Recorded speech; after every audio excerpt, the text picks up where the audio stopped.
warahmatullahi wabarakatuh. Gimana kabarnya semua? Baik, pada hari ini kita akan mempelajari, tapi saya memiliki pertanyaan buat saudara semua. Pernahkah saudara mendengar ada namanya paham bakar oplosan? Paham bakar pertama sedikit yang percaya. Pernahkah saudara juga pernah belanja di pasar, misalnya belanja buah-buahan, ternyata buah-buahannya itu dicampur yang masak dengan yang busuk. Nah, apakah ini dibolehkan dalam ekonomi Islam? Tidak. Oke, hari ini kita akan belajar tentang etika bisnis. Oke. Etika bisnis Islam ini mempelajari tentang etika atau perilaku usaha atau bisnis, apakah itu dapat dijalankan secara jujur, adil, transparan, dan bertanggung jawab. Oke. Dan sini kita akan melihat apa sih yang dimaksud dengan etika bisnis Islam. Kalau tadi kita sudah contohkan tentang perilaku pengusaha atau bisnis, contohnya tadi pedagang buah yang mencampur dagangannya, buah-buahannya yang memasak dengan indus. Nah, apakah itu dibolehkan? Ternyata tadi menjawab tidak ya, karena itu sudah menyalahi aturan namanya etika bisnis. Dan pengertian tersebut dapat disimpulkan bahwasanya dari etika bisnis itu adalah seperangkat nilai tentang baik, buruk, benar, dan salah dalam dunia bisnis berdasarkan pada prinsip-prinsip moralitas. Oke. Selanjutnya, mungkin dari teman-teman ada yang ingin bertanya? Silakan diproseskan. Baik, Assalamualaikum warahmatullahi wabarakatuh. Waalaikumsalam warahmatullahi wabarakatuh. Saya tanyakan, apa hubungan antara etika dan bisnis? Itu saja, terima kasih. Baik, pertanyaannya tentang apa hubungan etika dan Oke, ada yang mengatakan bahwasanya apakah ada hubungan antara etika dan bisnis Islam? Oke, di sini dapat dilihat bahwasanya etika dan bisnis itu berbeda ya.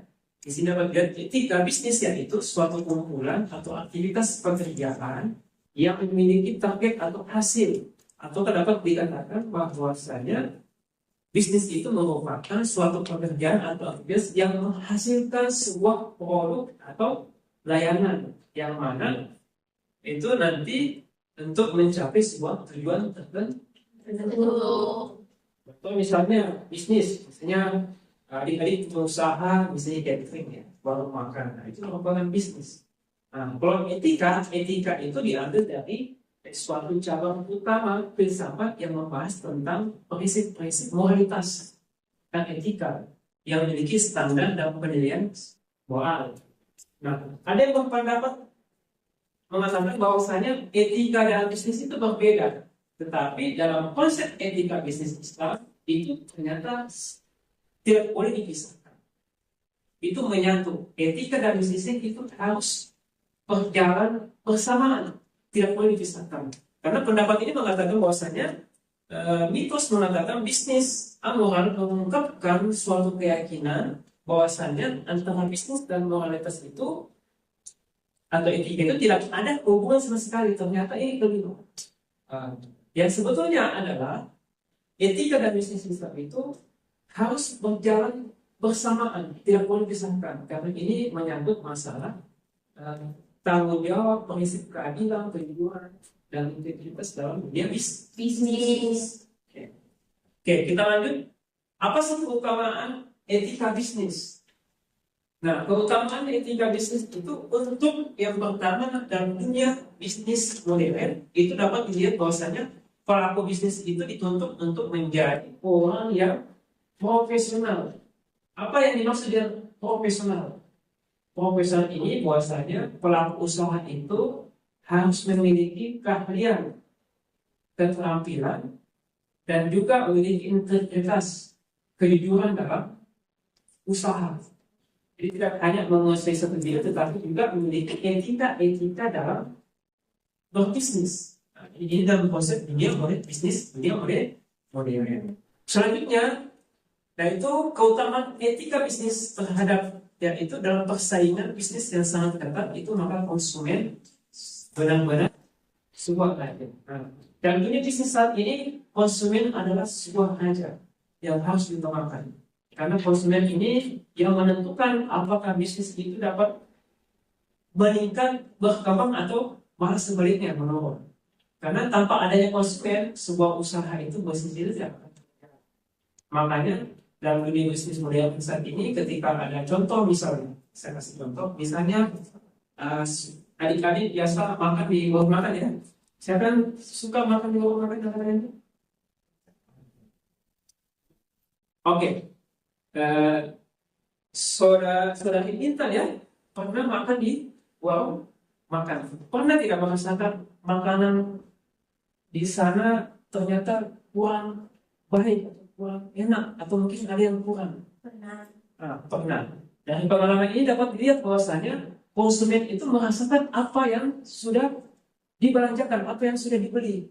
Otomatis kan nanti pengusaha itu harus melihat apa keluhan dari konsumen itu sendiri, dan dari keluhannya itu wajib ditindaki atau ditindaklanjuti apa yang menjadi kekurangan, sehingga dari hasil masukan atau keluhan dari konsumen itu akan meningkatkan atau akan menarik banyak konsumen, karena citranya akan semakin membaik.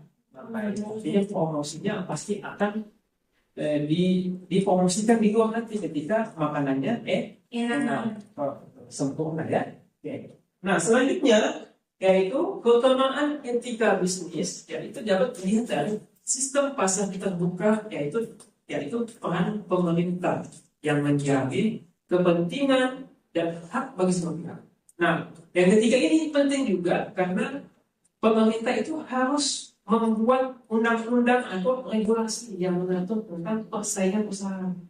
Jangan sampai ada pelaku usaha merasakan bahwasanya dunia iklim bisnis ini tidak sehat karena adanya contohnya ada monopoli ataukah ada kecurangan yang dibuat oleh pedagang yang lain, sehingga dapat merugikan usaha atau bisnis pedagang yang lain.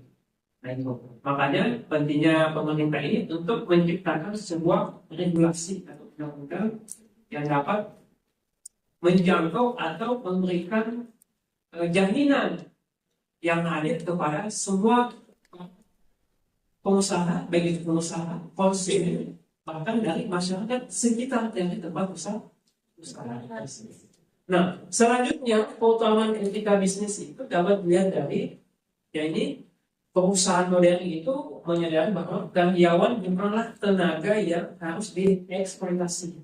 Jadi yang terakhir ini betul-betul melihat fungsi dari karyawan. Karyawan itu tidak hanya sebagai tempat atau alat untuk mencapai atau mendapat keuntungan karena dieksploitasi dengan tenaganya tenaga yang keras, tetapi harus dilihat, memperhatikan nasib, contohnya upah atau gaji setiap bulannya, atau memberikan jaminan kesejahteraan, perlindungan kepada kesehatannya, BPJS contohnya ya. Dapat ini menjadi poin penting pada keutamaan etika bisnis.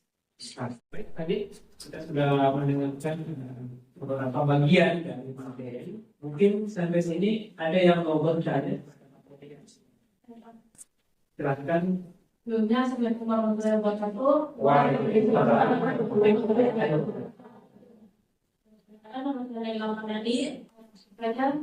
Lantas apa yang menjadi nilai-nilai etika bisnis agar terhindar dari dampak yang tidak sehat atau tidak baik dalam dunia bisnis? Tadi sudah ada yang bertanya, apa sih yang menjadi nilai-nilai etika bisnis Islam agar terhindar dari praktik yang tidak sehat atau kecurangan dalam bisnis. Oke, di sini kita dapat lihat bahwasanya nilai-nilai sebuah etika bisnis itu dapat dilihat ada 6 yang harus dimiliki atau diketahui oleh adik-adik semua. Yang pertama yaitu menjauhi barang atau produk haram. Nah ini sebuah etika dalam bisnis Islam. Jadi adik-adik bisa melihat mana yang barang yang halal dan mana barang yang haram. Ini yang tidak dapat dikonsumsi. Nah selanjutnya yang kedua yaitu menjauhi riba. Tahu apa itu riba? Riba itu kalau dalam dunia pembangunan syariah atau dalam dunia pembiayaan, riba itu adalah tambahan itulah ketika adik-adik meminjamkan uang, misalnya pinjam uang 1 juta, kembalinya wajib 1.500.000. 500 itu kelebihan tambahannya itu disebut dengan riba. Karena akadnya sudah berbeda. Kita bisnis Islam. Selanjutnya menjauhi hal yang sama kedua ini dapat dilihat bahwasanya saya tadi contohkan tentang pedagang buah ya. Pedagang buah ini kan kalau kita beli buah, kita belum tahu ini apakah buahnya yang di atas ini atau yang nampak dilihat ini itu semuanya segar. Ternyata ketika pas kita beli ternyata ada di bawahnya ada yang mungkin buruk atau busuk ya. Nah, ini kan sebetulnya buahnya diketahui oleh adik-adik semua tentang menjauhi hal yang sama. Wajib dipastikan bahwa buah tersebut itu kualitasnya baik dan bagus. Nah, begitu ketika atau transaksi yang harus ada hitam di atas putih, harus ada pencatatan akuntansinya yang dapat kemudian dari namanya borok. Hal yang selanjutnya yang itu menghindari monopoli bisnis. Nah ini yang tadi sangat bingung bahwasanya dalam dunia usaha itu harus menciptakan iklim usaha yang sehat. Jangan ada yang monopoli atau menguasai cuma segelintir orang terhadap pasar dalam sebuah usaha itu. Nah selanjutnya yaitu ini juga penting bahwasanya kita juga wajib menjauhi namanya penipuan. Ini kan bisnis ini tidak hanya dalam dunia nyata ya, tetapi ternyata bisnis itu juga masuk pada dunia maya. Makanya biasa kita dapat penipuan misalnya lewat WA, lewat media sosial Facebook. Nah itu wajib diketahui dan wajib dihindari. Jadi semua penipuan dalam dunia bisnis. Yang terakhir adalah menghindari investasi. Artinya bahwasanya dalam hal ini contohnya saya tadi sudah contohkan tentang karyawannya. Karyawan itu wajib diberikan upahnya, harus dijelaskan berapa gajinya dalam sebulan. Jangan ada yang terlambat ya, sampai pelaku usaha itu atau pebisnis itu cuma ingin mencapai keuntungan saja tanpa melihat bahwasanya ternyata ada karyawan juga yang sudah banyak membantu atau sudah banyak bekerja dalam usahanya, sehingga ini wajib untuk dilihat bahwasanya memberikan nafkah kepada atau memberikan gaji atau upah itu wajib tepat waktu ya, dan memberikan tempat tinggal yang layak. Nah inilah semua ini ada 6 ini sebuah nilai-nilai etika bisnis yang harus diketahui. Karena membahas tentang etika bisnis Islam, kita sudah sampai di akhir penghujung pada kuliah pada hari ini. Tadi saya sudah pastikan tugas untuk dikerjakan di rumah. Nanti kita bertemu di pertemuan berikutnya. Dan jangan lupa untuk mengumpulkan tugasnya ya semua ya. Ya Pak. Jika ada salah, dan kita akan melakukan bacaan Alhamdulillah. Wassalamualaikum warahmatullahi wabarakatuh. Waalaikumsalam warahmatullahi wabarakatuh.